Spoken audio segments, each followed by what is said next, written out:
प्रिय छात्रा सुप्रभातम। अहम Dinesh Kumar Jha, modern English school Kunti Nagar नवादायाः संस्कृत विषयस्य आचार्यः अस्मि। अहम अद्य अष्टम कक्षायाः छात्राणां कृते दशमपाठस्य नवनीतम इति शीर्षकस्य अर्थबोधन कुर्वन् अस्मि। सुप्रभात बच्चों, आप लोग कैसे हैं? आशा है कि आप लोग जरूर अच्छे होंगे। आज मैं अष्टम कक्षा के छात्रों के लिए पाठ दशम का शीर्षक नवनीतम नीति नवनीतम यानी इस पाठ के अर्थ का मैं बोधन कराने जा रहा हूँ। ध्यान से सुनेंगे। नवनीत मतलब होता है मक्खन। नवनीतम मतलब मक्खन। नीति नवनीतम मतलब नीति रूपी मक्खन। माने ऐसी ऐसी नीतियाँ बताई गई है ना, जो मक्खन की भांति मुलायम है। हमेशा उसको संभाल कर रखने की आवश्यकता है। सुने, प्रस्तुत पाठ मनुस्मृति के कतिपय श्लोकों का संकलन है। कतिपय मतलब कुछ होता है, जो सदाचार की दृष्टि से अत्यंत महत्वपूर्ण है। यहाँ माता पिता तथा गुरुजनों को आदर और सेवा से प्रसन्न करने वाले अभिवादनशील मनुष्य को मिलने वाले लाभ की चर्चा की गई है। इसके अतिरिक्त लाभ, ध्यान से सुनेंगे, इसके अतिरिक्त सुख दुख लाभ हानि में समान रहना, अंतरात्मा को आनंदित करने वाले कार्य करना तथा इसके विपरीत कार्यों को त्यागना, सम्यक मतलब अच्छी तरह विचारोपरांत तथा सत्य मार्ग का अनुसरण करते हुए कार्य करना आदि शिष्टाचारों का उल्लेख भी किया गया है। बच्चों ध्यान से सुनेंगे। पहले वाचन सुन लेंगे, उसके बाद अर्थबोधन करेंगे हम लोग। अभिवादनशीलस्य नित्यं वृद्धोपसेविनः चत्वारि तस्य वर्धन्ते आयुर्विद्या यशो बलम्। दूसरा श्लोक सुने। यं माता पितरौ क्लेशं सहेते संभवे नृणां न तस्य निष्कृतिः शक्या कर्तुं वर्षशतैरपि। तीसरा श्लोक सुनेंगे। तयोर्नित्यं प्रियं कुर्यादाचार्यस्य च सर्वदा ते स्वेव त्रिषु तुष्टेषु तपः सर्वं समाप्यते। चौथा श्लोक को देखेंगे। सर्वं परवशं दुःखं सर्वमात्मवशं सुखम् एतद् विद्या समासेन लक्षणं सुख दुःखयोः। पांचवा श्लोक सुनेंगे।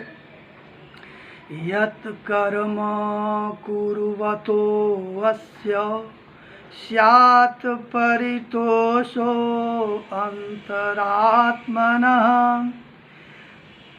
तत्प्रयत्नेन कुर्वीत विपरीतं तु वर्जयेत्। छठा श्लोक देखेंगे। दृष्टिपूतं न्यसेत पादं वस्त्रपूतं जलं पिबेत् सत्यपूतां वदेद् वाचं मनःपूतं समाचरेत्। बच्चों अब इसके अर्थ को हम लोग ग्रहण करेंगे, ध्यान देंगे। कहा जा रहा है कि अभिवादनशीलस्य नित्यं वृद्धोपसेविनः चत्वारि तस्य वर्धन्ते आयुर्विद्या यशो बलम्। माने कहा जाता है, ध्यान से सुनेंगे, अपने से बड़ों की प्रतिदिन सेवा करने से और उनका अभिवादन करने से आयु विद्या, यश और बल, इन 4 चीज़ों की वृद्धि होती है। अब श्लोक संख्या 2 को देखेंगे। यम माता पितरो क्लेशम सहेते संभवे निनाम न तस्य निष्कृति शक्या कर्तुम वर्ष सतैरपि। कहते हैं, ध्यान से सुनेंगे, कहते हैं जो माता पिता अपने संतान को जन्म देने में, पालन पोषण करने में इतने कष्ट को सहन करते हैं, उनका मूल्य, कहते न तस्य निष्कृति ही शक्या कर्तुम वर्ष सतैरपि, उनका मूल्य हम लोग 100 वर्षों में भी नहीं चुका सकते हैं। मानी जीवन पर्यंत भी यदि उनके लिए कोई कार्य करते रहें फिर भी उनका वह मूल्य हम लोग चुका नहीं सकते हैं। इसलिए माता पिता पर विशेष ध्यान देना चाहिए। अब देखिए प्रश्न संख्या श्लोक संख्या 3 का क्या है।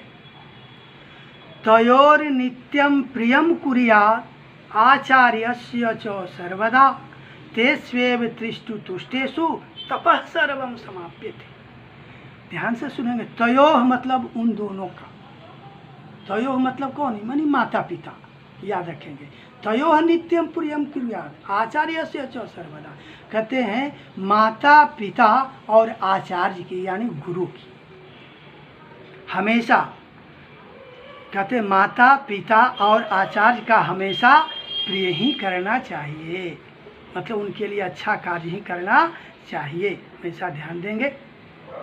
तेष्वेव तिष्ठु तुष्टेषु, कहते हैं उन तीनों के प्रसन्न हो जाने पर, कहते तपः सर्वं समाप्यते, बाकी सभी तपस्याएं व्यर्थ साबित होती है। और इन तीनों की सेवा करने से यदि वे तीनों हमसे प्रसन्न हो जाते हैं तो सभी तपस्याओं का फल हम लोगों को इसी से प्राप्त हो जाता है।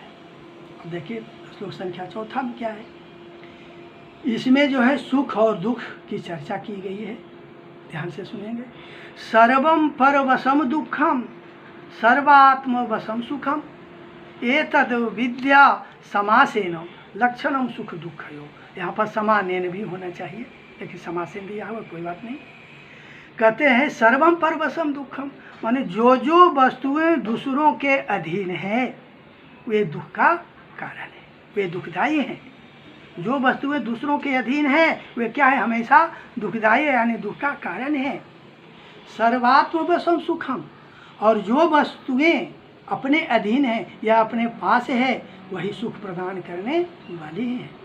कहते एतद विद्या समासेन, एतद विद्या समानेन भी कर सकते हैं। कहते ये दोनों विद्याओं की समान रूप से लक्षण बताया गया है। नहीं, यह विद्याओं की सुख और दुख के दोनों के लक्षण समान रूप से बताए गए हैं, याद रखेंगे। अब देखिए प्रश्न संख्या हम लोग 5वां में आए, यानी श्लोक संख्या 5वां में ध्यान देंगे।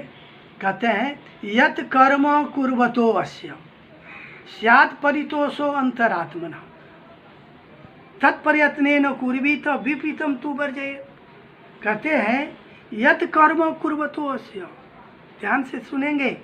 स्यात् परितोषो अंतरात्मा मतलब जो कर्म करने से अपनी अंतरात्मा में संतुष्टि प्रदान होती है।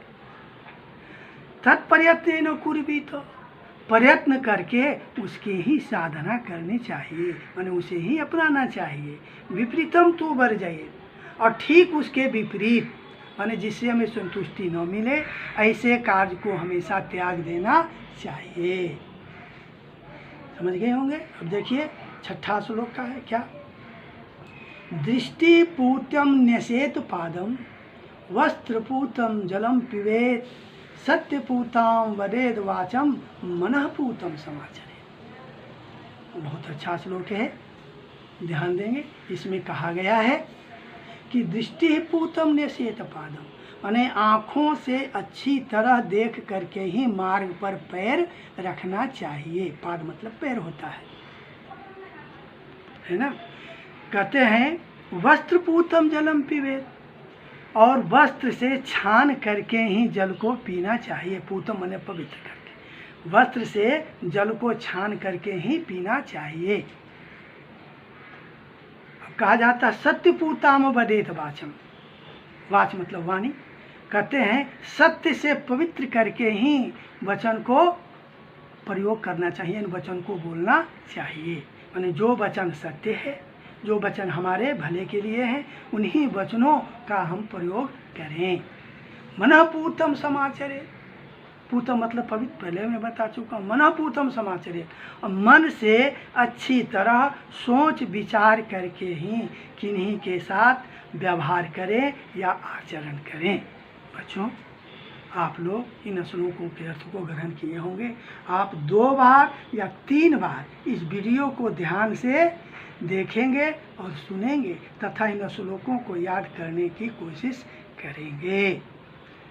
जो बच्चे इस चैनल को सब्सक्राइब नहीं किए हैं, कृपा करके वे सब्सक्राइब भी करेंगे और लाइक भी करेंगे। जो बच्चे सब्सक्राइब कर चुके हैं वे सब्सक्राइब नहीं करेंगे, वे सिर्फ लाइक करेंगे। धन्यवाद।